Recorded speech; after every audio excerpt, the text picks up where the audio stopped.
Now we are going to study about electrocautery. और electrocautery students अपन usually देखा होगा आपने, जब आपकी ओटी में ड्यूटी लगी होगी या फिर जब आपका सिलेक्शन हो जाएगा एम्स में, वहाँ पे आपकी ड्यूटी लगाई जाएगी। तो इलेक्ट्रोकोटरी क्या होता है? जब भी ब्लीडिंग होता है, जब भी इंसिजन लगाते हैं ओटी के अंदर, जब भी पेशेंट के जब भी इंसिजन लगा रहे हैं, यदि हेवी ब्लीडिंग हो रही है और उस ब्लीडिंग को यदि कंट्रोल करना है तो क्या करना होता है? कोटराइजेशन करना पड़ता है ब्लीडिंग को रोकने के लिए।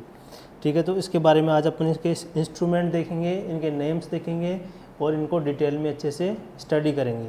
तो इलेक्ट्रोकोटरी डायथर्मी जिसको बोला जाता है, जिसके अंदर आता है, सबसे पहले बात करेंगे बाईपोलर कोटरी। बाईपोलर मीन्स इसके 2 पोल्स हैं, इसलिए इसका नाम पड़ा बाईपोलर कोटरी। बाईपोलर कोटरी आप ये इस इमेज में देख रहे हैं, यहाँ पे ये प्रोंग की जैसे 2 प्रोंग्स है यहाँ पे, तो इसको बोला बाईपोलर कोटरी। बाईपोलर कोटरी में क्या होता है? जैसे सर्किट है, ये क्या है? इसमें ये सर्किट है, ये बॉक्स है या ये है सर्किट, और सर्किट से कंप्लीट होता है बिटवीन 2 प्रोंग्स। यहाँ से करंट आएगा, ये सर्किट है, सर्किट से यहाँ पे ये वायर है, वायर से करंट पास होगा, वो करंट पास होके किस में जाएगा? इस कोटरी के अंदर जाएगा, जिसके 2 प्रोंग्स है। 2 प्रोंग्स है तो आपको यदि इमेज बेस्ड क्वेश्चन आता है एग्जाम में तो श्योरली 2 प्रोंग्स मीन्स बाईपोलर कोटरी। नेक्स्ट है current does not flow through the body. इस कोटरी का ये फ़ायदा है कि इसके अंदर बॉडी के थ्रू क्या नहीं होता? करंट फ्लो नहीं होता। वो क्यों नहीं होता है अभी अपन आगे डिस्कस करेंगे। Only coagulation can be done.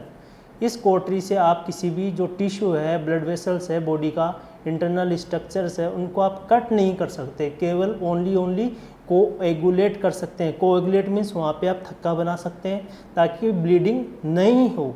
Internal structures के अंदर जब भी आप ऑपरेट करते हैं, पेशेंट सर्जन के साथ ऑपरेट करवाते हो, तो वहाँ पे आपको असिस्टेंट करवाना होता है ऑपरेशन को। तो वहाँ पे आपका रोल होता है कि आप इंस्ट्रूमेंट पास करते हो। तो इंस्ट्रूमेंट पास करते हो तो आपका ये बाईपोलर कोटरी किस पर्पज से काम में लिया जाता है?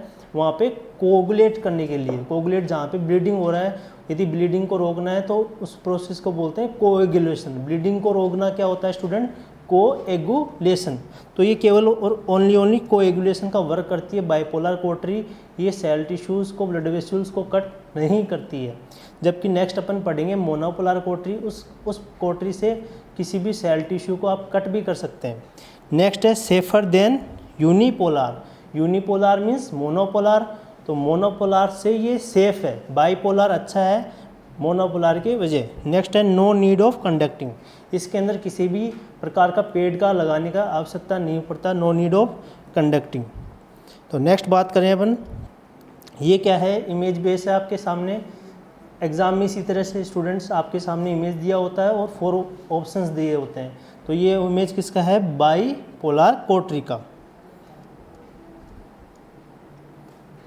बाईपोलर कोटरी। ओके, बाईपोलर कोटरी। तो बाईपोलर कोटरी में क्या होता है स्टूडेंट? यहाँ पे ये मशीन है, मान लो ये मशीन है इस पॉइंट पे, और यहाँ से ये मशीन है, यहाँ से आपका ये प्रोंग है इस तरह से। तो इस तरह से ये 2 प्रोंग्स है, 2 प्रोंग्स से इस तरह से होते हैं, और इन दोनों के बीच में यहाँ से करंट आया, इसमें आया, फिर ये दोनों के बीच में जब ये दोनों टिश्यू को होल्ड करेंगे, ठीक है, तो इन दोनों के बीच में करंट पास होगा और ये वापस चला जाएगा करंट। तो इस तरह से जो बाईपोलर कोटरी है उसके अंदर सर्किट कंप्लीट हो जाता है। किसके बीच में? इन प्रोंग्स के बीच में। और बॉडी के अंदर जो लेटरल स्प्रेड होता है करंट का, वो नहीं हो पाता, और उस वजह से जो लेटरल साइड के जो टिश्यूज़ है, नर्व स्ट्रक्चर्स है, उनको कोई किसी भी प्रकार का डैमेज नहीं होता है। इसलिए बाईपोलर क्या है? सेफर है, क्योंकि इससे क्या होगा? Lateral spread, no lateral spread, किसी भी प्रकार का लेटरल स्प्रेड नहीं होगा करंट का। उस वजह से क्या होगा? No damage near structure. इसके ये फ़ायदे हैं, नो डैमेज नियर स्ट्रक्चर।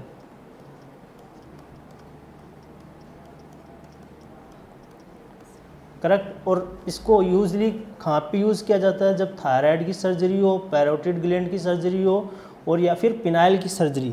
तो इन सर्जरीज़ के अंदर क्या होती हैं, हाईली वेस्कुलराइज और स्ट्रक्चर्स हैं, इनके अंदर नर्व्स होती हैं हाईली तो इनको प्रोटेक्ट करने के लिए, इनका डैमेज नहीं हो, तो इन नियर बाई स्ट्रक्चर जब भी अपन करते हैं इनके, तो कौन सा कोटरी यूज़ करना होता है, बाईपोलर। तो बाईपोलर कब कब यूज़ करते हैं, जब आपका पैरोटिड ग्लैंड का पैरोटिड थायराइड और पिनाइल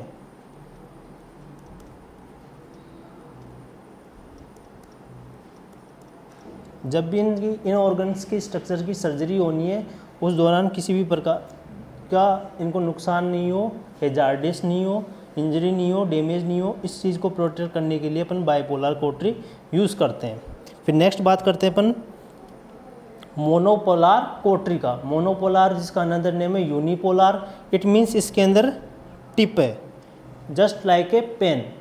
इसको बोवी टिप भी बोला जाता है, क्योंकि जो सर्जन थे बोवी, उन्होंने इसको डिस्कवर किया था, इसलिए इसको बोला जाता है बोवी टिप। क्या बोला जाता है इस टिप को, Bovie tip, Bovie tip, because surgeon names Bovie who discover monopolar unipolar cautery. Next है, इसके अंदर जो सर्किट होता है स्टूडेंट, वो किस तरह से बनता है। मशीन है आपके सामने, ये मशीन का इमेज दिया हुआ है, इस मशीन से करंट पास होगा, करंट पास होके बोवी टिप में आ जाएगा। ये टिप है यहाँ पे, इस पे आ जाएगा, जैसे कि पेन का टिप है, तो बोवी टिप पे आ जाएगा। और बोवी टिप से फिर जो टिश्यूज़, जो अंदर इंटरनल स्ट्रक्चर्स हैं, तो वहाँ पे कट और कोगुलेट दोनों वर्क करता है। जबकि आपका बाईपोलर है, बाईपोलर कोटरी क्या करता है, ओनली कोएगुलेशन का काम करता है। जबकि आपका मोनोपोलर यूनिपोलर है, ये दोनों का काम करता है, कट भी करता है टिश्यूज़ को और वहाँ पे कोएगुलेशन का वर्क भी करता है। तो कट और कोएगुलेट कर देगा, ये क्या कर देगा, कट एंड कोएगुलेट। तो कट एंड कोएगुलेट करेगा, तो कट एंड कोएगुलेट करेगा, तो वहाँ पे क्या होगा, इसके अंदर टू पोल्स नहीं है, केवल यूनिपोलर है, मोनोपोलर है। तो वो करंट क्या होगा, बॉडी के अंदर जाएगा, तो बॉडी के अंदर करंट जाएगा। और बॉडी के नीचे क्या लगा होता है स्टूडेंट, अपन कोटरी पैड यूज़ करते हैं। जब भी मोनोपोलर यूनिपोलर कोटरी यूज़ करते हैं, उस दौरान कोटरी पैड भी यूज़ करना ज़रूरी होता है। कोटरी पैड, उस कोटरी पैड से करंट पास होके किस में, वापस मशीन में चला जाएगा। इस तरह से पूरा सर्किट बन जाएगा, जिससे कि किसी भी प्रकार का इंजरी नहीं होगा।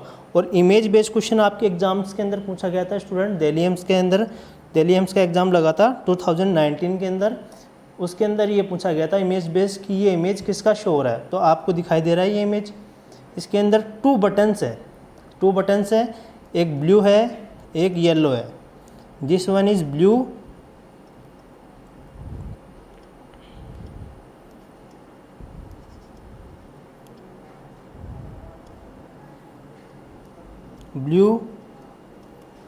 और स्टूडेंट ब्लू का पर्पस क्या है, और इधर है येलो।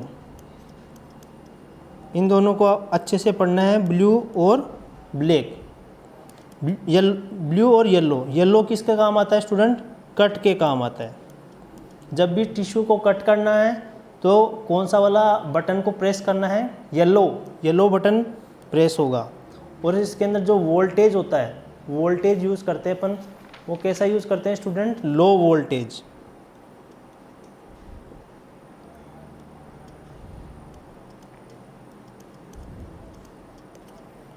लो वोल्टेज यूज़ करते हैं। और जो इसके अंदर करंट होता है वो कैसा होता है, अल्टरनेट होता है या कंटिन्यूस होता है। तो आपका राइट आंसर रहेगा कंटिन्यूस। कंटिन्यूस मीन्स इस तरह से कंटिन्यूस करंट रहेगा।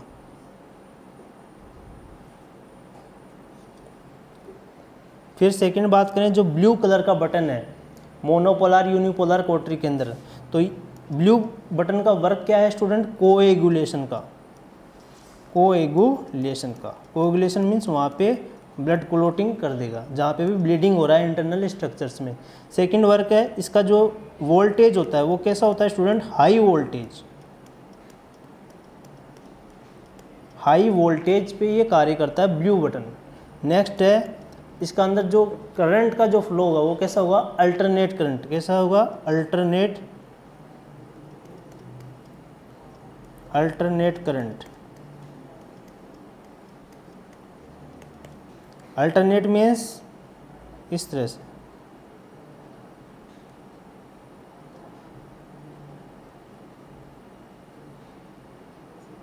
This one is alternate current. तो alternate current is use by blue, ठीक है, blue button.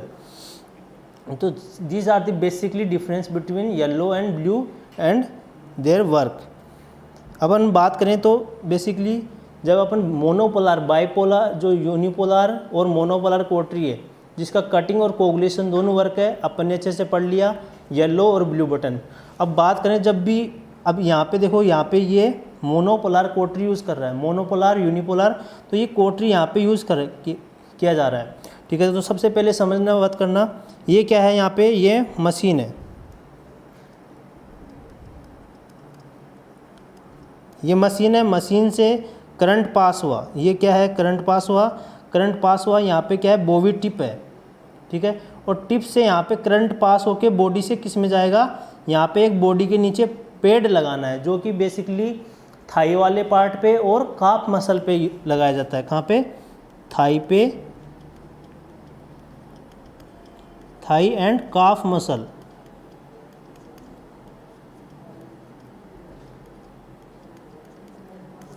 Thai and calf muscle basically use की जाती है। और यहाँ पे हेयर्स क्या होनी चाहिए, कम होनी चाहिए। और थाई एंड काफ मसल्स के यहाँ पे क्या होता है, हाई वेस्कुलरिटी होती है, ब्लड सप्लाई अच्छी होती है।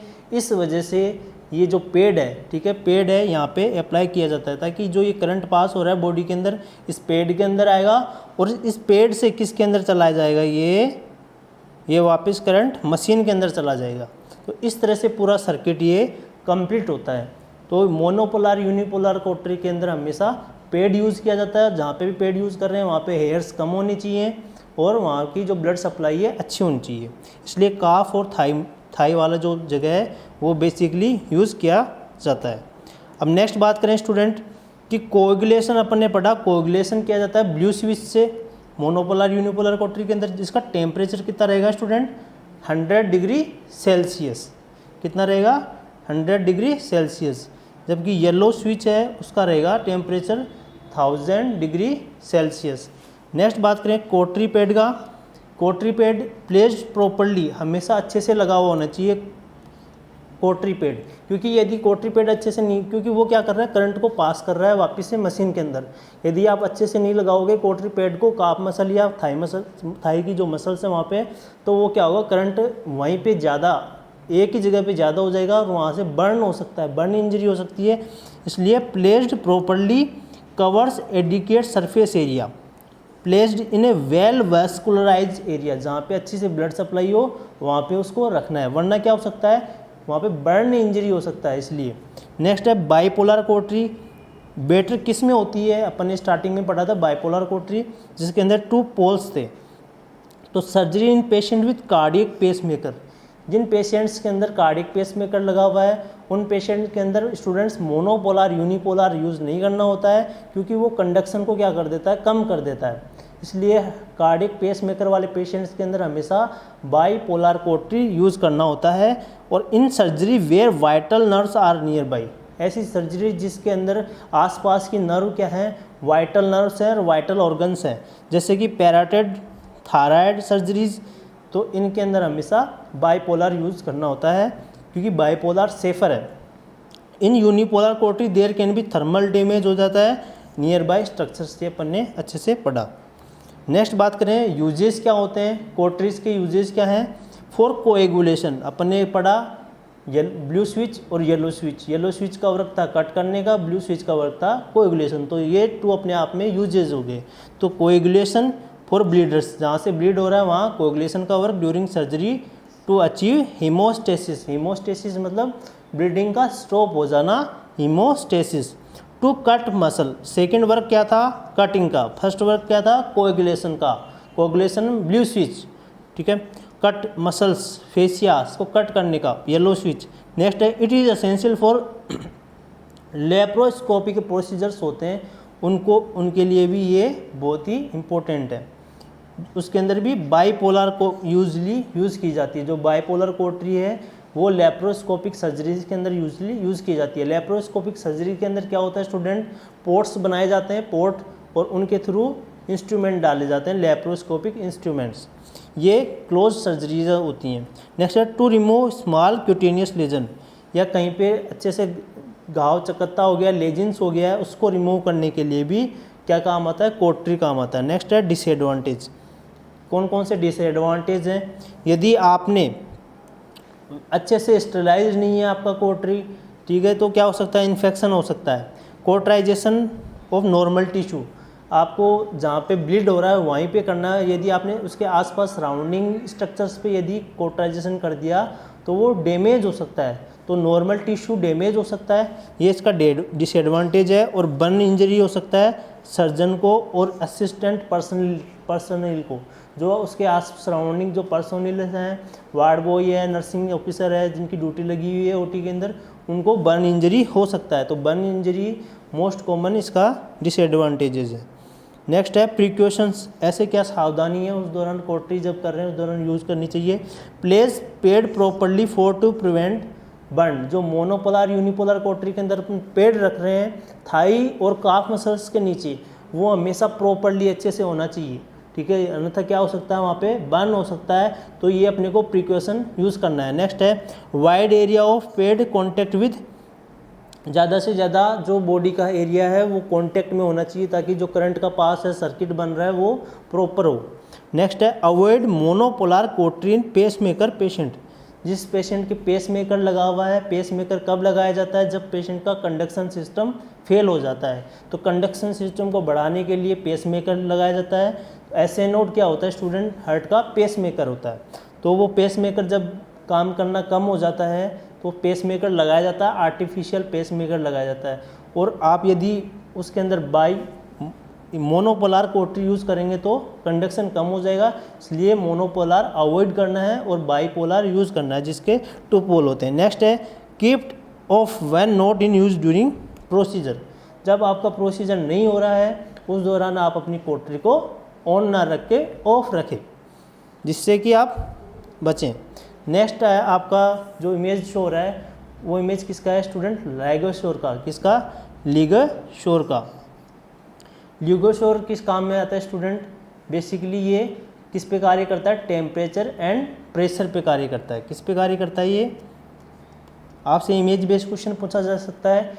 ये अभी रिसेंटली ये आपके सामने जो इमेज है ये पूछा जा सकता है एग्जाम्स के अंदर। ये काफ़ी एडवांस टेक्नोलॉजी के इंस्ट्रूमेंट्स हैं, तो ये सर्जरीज के अंदर यूज़ किए जाते हैं।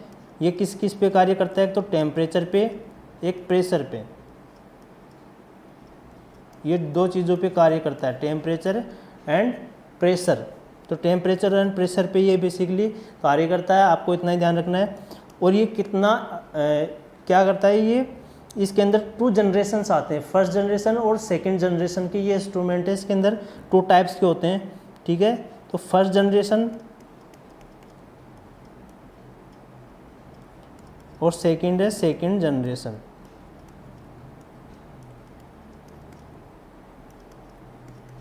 इसके अंदर 2 जनरेशन्स होती हैं। तो फर्स्ट जनरेशन वाला क्या करता है, ओनली कोएगुलेट का काम करता है। किसका, कोएगुलेशन का काम करता है। जबकि जो सेकेंड जनरेशन है वो किस किस का काम करता है, कोएगुलेशन प्लस किसका काम करेगा, वो कटिंग का। तो ये होता है लाइगोशोर का। लाइगोशोर का काम क्या होता है स्टूडेंट, कट एंड कोगुलेशन का काम होता है लाइगोशोर का।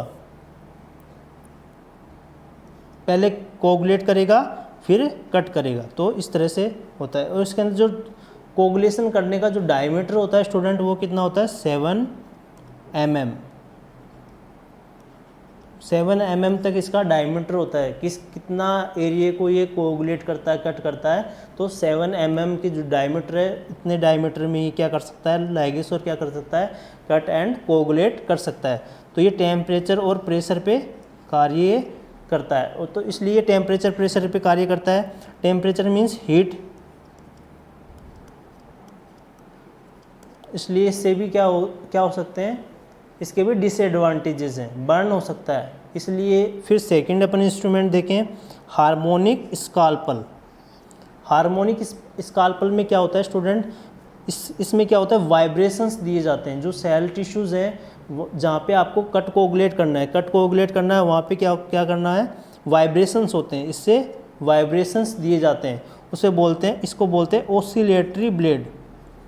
क्या बोला जाता है, ओसिलेटरी ब्लेड। इसको ओसिलेटरी ब्लेड भी बोला जाता है। ओसिलेटरी मीन्स इसके अंदर ओसिलेशन होगा, और ओसिलेशन मतलब होता है वाइब्रेशन। ये मशीन क्या करेगी, वाइब्रेशन से कट कर देगी, टिश्यूज़ को वाइब्रेट करके कट कर देगी, और उस वाइब्रेशन का स्पीड कितना होगा, 20 to 50।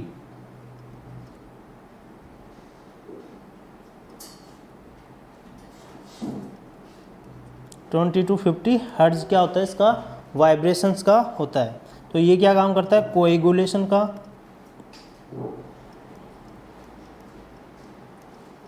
इसका वर्क क्या है, कोएगुलेशन करने का। और कोएगुलेशन विदाउट, मेन चीज़ क्या थी, विदाउट हीट। आपने जो पिछले वाला जो इमेज पढ़ा उसके अंदर उसका नाम था लिगाशोर। लिगाशोर में क्या था, हीट और प्रेशर पे कार्य कर रहा था, उससे क्या हो रहा था, गट और कोगुलेट।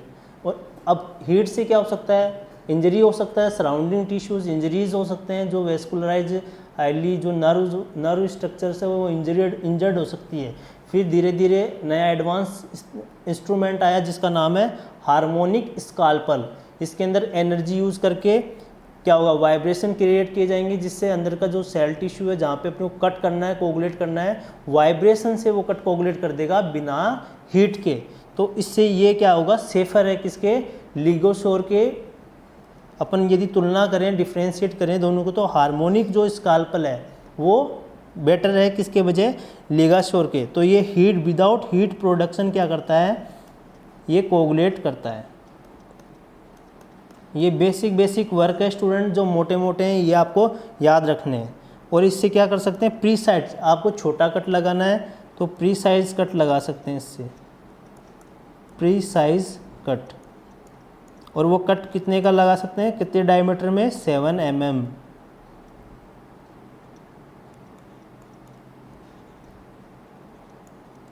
सेवन mm डायमीटर तक आप क्या कर सकते हैं, कट कर सकते हैं। और ऐसे टिश्यूज़ जहाँ पे स्कार टिश्यूज़ हैं तो वहाँ पे भी इसको यूज़ किया जा सकता है। फिर नेक्स्ट है एडवांस टेक्नोलॉजी का इंस्ट्रूमेंट है, इसको बोलते हैं थंडर बीट्स।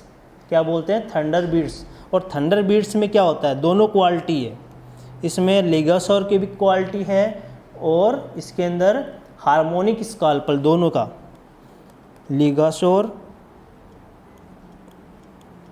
और हार्मोनिक स्काल्पल, इसके अंदर दोनों का क्वालिटी है, लिगाशोर और हार्मोनिक स्काल्पल का। तो ये है इमेज बेस्ड क्वेश्चन आता है तो थंडरबीट एस। ये सब क्या थे, एनर्जी सोर्स थे स्टूडेंट। इन एनर्जी सोर्स से यूज़ करके क्या किया जा सकता है, जहाँ पे भी कट और कोगुलेशन करना है आपको सर्जरी के दौरान, ठीक है, तो इनका यूज़ करके किया जाता है। और ओटी के अंदर जो भी स्टाफ काम करता है उनको ये बेसिकली पता होता है और ये होना भी चाहिए। और यही चीज़ें आपके जो स्किल बेस्ड टेस्ट होता है उनके अंदर यही चीज़ें पूछी जाती है, क्योंकि ये अपने आप में स्किल है, स्किल बेस्ड ये इंस्ट्रूमेंट है। तो आई होप कि आपको अच्छे से समझ में आया होगा और अच्छे से आप इनको रिवाइज करते रहो। Thank you for watching.